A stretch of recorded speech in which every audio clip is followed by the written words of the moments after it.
Սկսած այն պահից, երբ որ արդեն Աստծո ճանապարհի մեջ եմ քայլում, իմ կյանքում հազարավոր վկայություններ կան, թե ինչպես է Տերը մեծամեծ ողորմություններ արել։ Ես ժամանակ առ ժամանակ այդ վկայությունները կպատմեմ այս իմ յութուբյան ալիքում,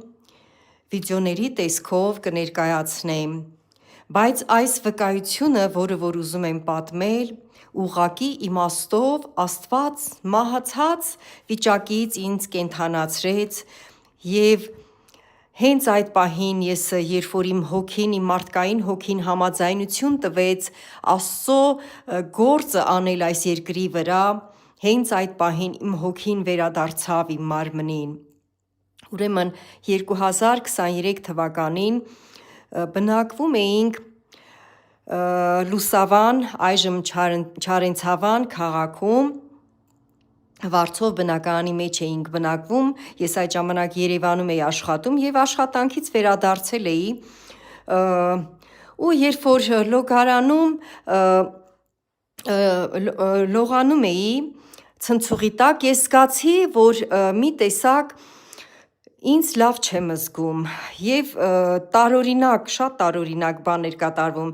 և անմիջապես ես իմ այդ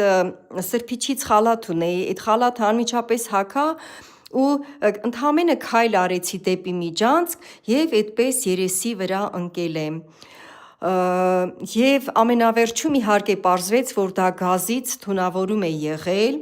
բառիս բուն իմաստով այդպես ընկել եմ ես և մի քանի ժամ այդպես հոգեվարքի մեջ, հոգեվարք ասելով ես ընդամենը զգում էի, որ իմ մեջ այնքան էր Տիրոջ Սուրբ Հոգին լցված իմ մեջ, որ ես տարիներ շարունակ սիրով Աստծո խոսքն էի կարդացել ու աղոթքներ էի արել միշտ, իմ մեջից գալիս էին պատասխաններ, որ իմ մարմինը Սուրբ Հոգու տաճարն է, բայց այնուհանդերձ ես հոգիս վերևից էր մարմնիս նայում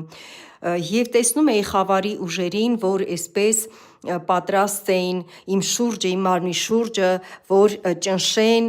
գողանան իմ մարդկային հոգին, և Տերը մեծ ողորմություն արեց, երբ որ իմ մեջից այդ խոսքերն էին գալիս, որ իմ մարմինը Սուրբ Հոգու տաճարն է և իմ մարմնի վրա, իմ հոգու վրա միայն Աստծո Սուրբ Հոգին իշխանություն ունի, մի քանի ժամ այդպես այդ պայքարը գնալուց հետո